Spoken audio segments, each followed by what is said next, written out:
दोस्तों नमस्कार, मैं हूँ रजनीश। और आज हम इस वीडियो में देखेंगे केंद्रीय विद्यालय संगठन का जो 7/1/2017 को पेपर हुआ था। उसका जो रीजनिंग आया था उसमें उसका हम इसमें सॉल्व करने का प्रयास करेंगे और विथ एक्सप्लेनेशन भी हम इसमें देंगे।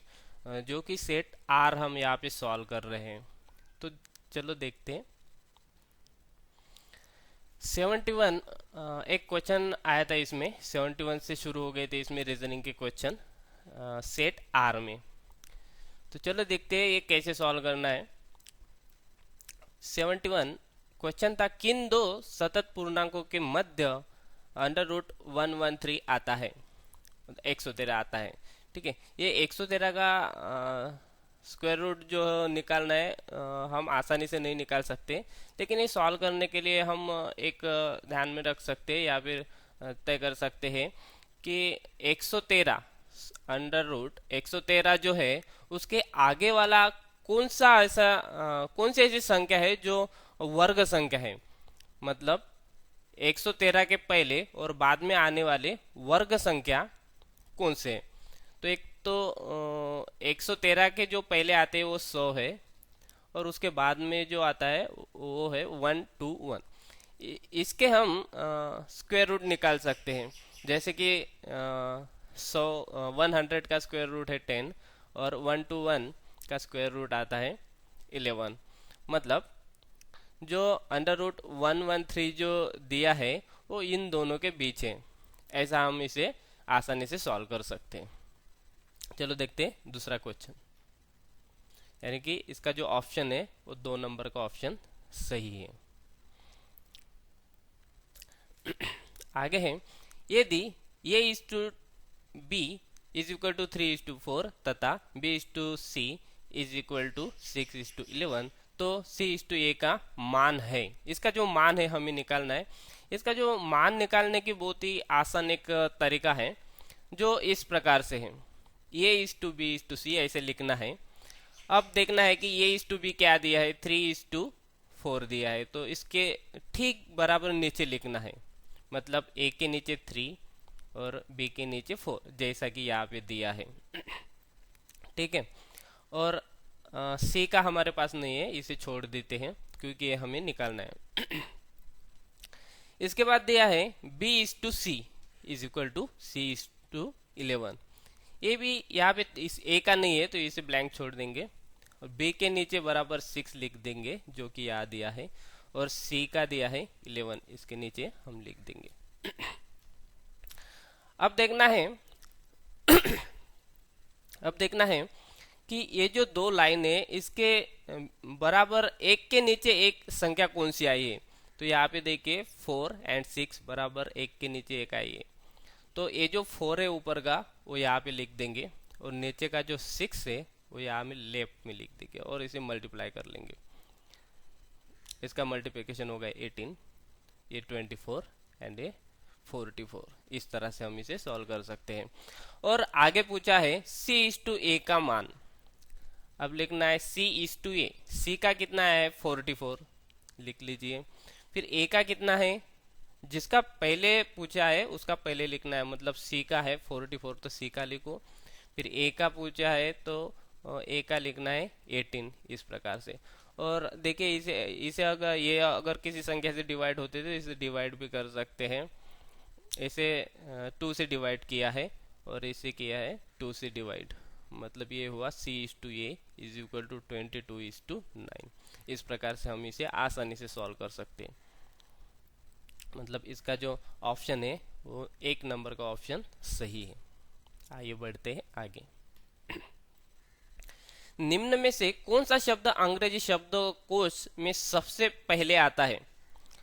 ये जो रहता है ए बी सी डी, जो इस हिसाब से इसका हमें डिक्शनरी में ये शब्द आते हैं, वो डिक्शनरी में सबसे पहले कौन सा शब्द आता है ये हमें तय करना है।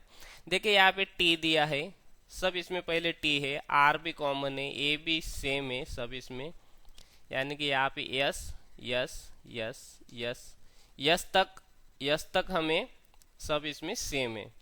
तो इसके बाद यस के बाद हमें जो अल्फ़ाबेट दिया है वो देखना है कि ए बी सी डी जो अल्फ़ाबेटिकल शब्दकोश है अल्फ़ाबेट है उसमें सबसे पहले कौन सा आता है, एम आता है या पी आता है या एल आता है या एफ आता है। तो ए बी सी डी आप अगर कहेंगे तो इसमें सबसे पहले एफ आएगा। मतलब ये जो ट्रांसफ्यूजन जो 4 नंबर का ऑप्शन दिया है ये सही है, ये सबसे पहले शब्दकोश में शब्द आएगा। बढ़ते आगे, निम्न में से कौन सी संख्या दिए गए मैट्रिक्स को पूरा करती है। ये मैट्रिक्स जो उसमें पूछा गया था पेपर में बहुत ही आसान था। मतलब इसमें सिंपल था, 3 + 9 = 12, 5 12, 5 + 25 = 30। उसी तरह से 7 + 49 ये आएगा 56। मतलब ऑप्शन 4 सही है। बढ़ते आगे, उसके बाद एक क्वेश्चन था जिसमें हमें पूछा गया था कि ये जो खाली जगह है यहाँ पे कौन सा ऑप्शन का जो डायग्राम है वो आएगी। देखिए पहली जो लाइन है इसमें डॉट दिया है, इसमें भी डॉट दिया है सेकंड लाइन में, मगर थर्ड लाइन में डॉट नहीं है, तो जाहिर सी बात है कि यहाँ पे पहले डॉट आएगा, इसे डॉट लिख लेते हैं। यहाँ पे सर्कल दिया है, रेक्टेंगल है, ट्रायंगल है, यहाँ पे भी है सेम, यहाँ पे रेक्टेंगल है, सर्कल है लेकिन ट्रायंगल नहीं है, तो यहाँ पे बिल्कुल यहाँ पे ट्रायंगल ही आएगा। इस तरह से हम इसे सॉल्व कर सकता है। मतलब जो ऑप्शन 3 है ये इसका सही ऑप्शन है, सही आंसर है। उसके बाद है 76। 27 सेमी लंबी, 8 सेमी चौड़ी और 1 सेमी मोटी चादर की शीट को पिघलाकर एक घन बनाया गया। इस घन का पृष्ठीय क्षेत्रफल है, ये ऑप्शन जो है उसमें से हमें निकालना है।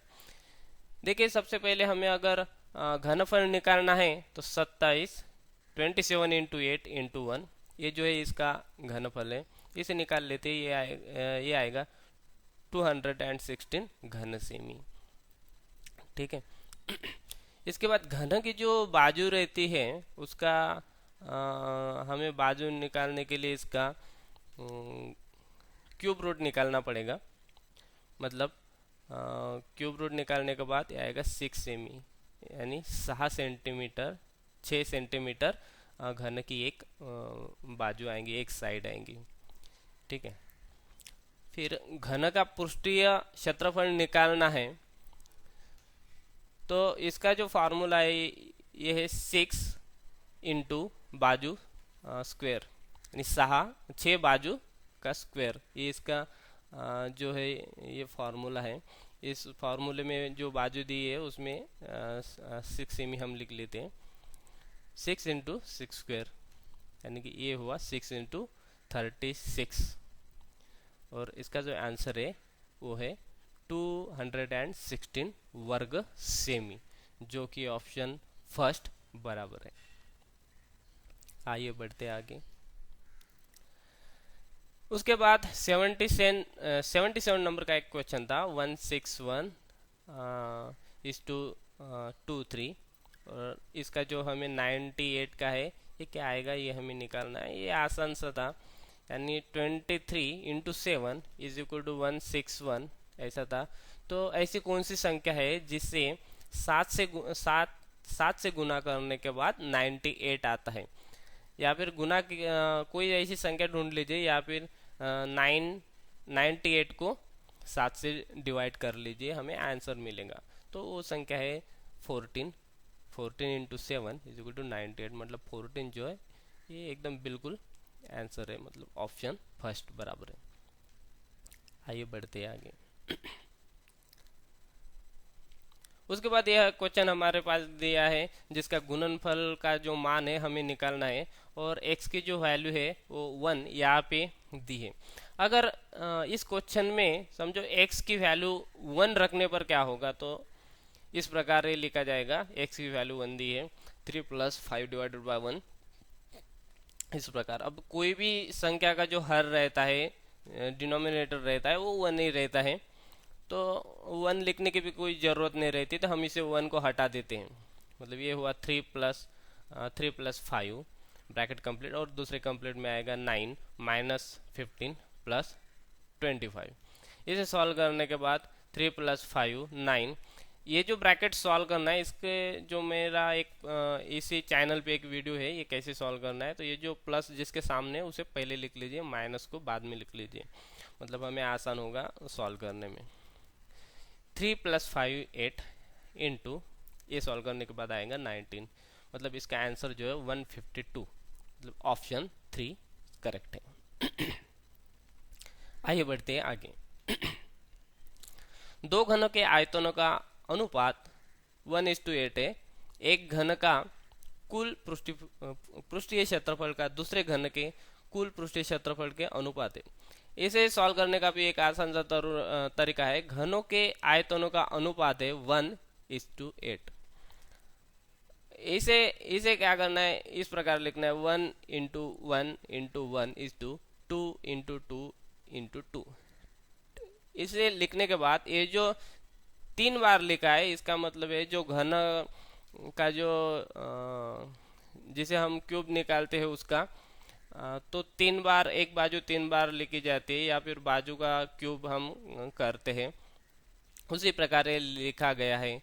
मतलब 2 का क्यूब अगर आप करेंगे तो 8 आएगा। तो इसके बाद जो पृष्ठीय क्षेत्रफल निकालना है, तो कोई भी 2 ही बाजू हमें लेना है, इसमें से 2 बाजू ये लेंगे और इसमें से ये 2, मतलब पृष्ठीय क्षेत्रफल के अनुपात होगा 1:1:2:2, मतलब 1:4। ये जो अनुपात दिया है वो एकदम सही है, मतलब ऑप्शन 3 सही है। आइए बढ़ते हैं आगे। 18 नंबर का क्वेश्चन है, 4 प्याले चाय तथा 7 प्याले कॉफी का मूल्य ₹135 है। कॉफी के 1 कप का मूल्य चाय के 1 कप के मूल्य का दुगना है, और हमें निकालना है 2 प्याले चाय तथा 1 प्याला कॉफी का मूल्य। चलो मान लेते हैं चाय = x और कॉफी = y। ये जो चाय x और y दिया है, ये 1 कप कॉफी का मूल्य है जो हमने xy के रूप में लिया है। अब जैसा कि क्वेश्चन में दिया है उस हिसाब से 4x + 7y = 135, मतलब 4 प्याले चाय, मतलब 4 से गुना किया है इसे, और 7 प्याले कॉफी, इस प्रकार से हमने लिख लिया। इसे हम इक्वेशन 1 कहते हैं। उसके बाद जैसे कि इसमें दिया है कॉफी के 1 कप का मूल्य, कॉफी का 1 कप का मूल्य है y, चाय के 1 कप के मूल्य का दुगना है, मतलब चाय का जो इसे 2 से मल्टीप्लाई करेंगे 2x, तो y = 2x ऐसा हमें मिलेगा। मतलब कॉफी के 1 कप का मूल्य चाय के 2 कप के दुगना हो गया है। इसे कहते हैं इक्वेशन 2। अब इक्वेशन 2 को जो है हम इसमें 1 में रख देते हैं। जैसे कि y की जो वैल्यू है 2x हमें यहाँ पे रख दिया है, मतलब ये हुआ 4x + 7 × 2x 14x = 135। ये हुआ 18x = 135, और x = 135 / 18। ये सॉल्व करने के बाद आएगा 7.5, मतलब x की वैल्यू 7.5, मतलब चाय के 1 कप की जो वैल्यू है वो 7.5 हमें मिली। मतलब चाय की वैल्यू x, चाय की वैल्यू x =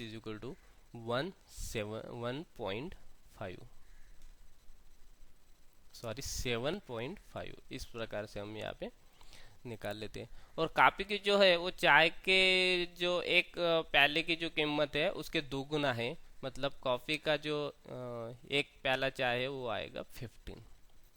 इस प्रकार से हमें 1 प्याले चाय की कीमत और कॉफी की कीमत हमें मिल गई है। चलो आगे बढ़ते हैं। इसमें देखते हैं, क्वेश्चन पूछा है 2 प्याले चाय तथा 1 प्याला कॉफी का मूल्य।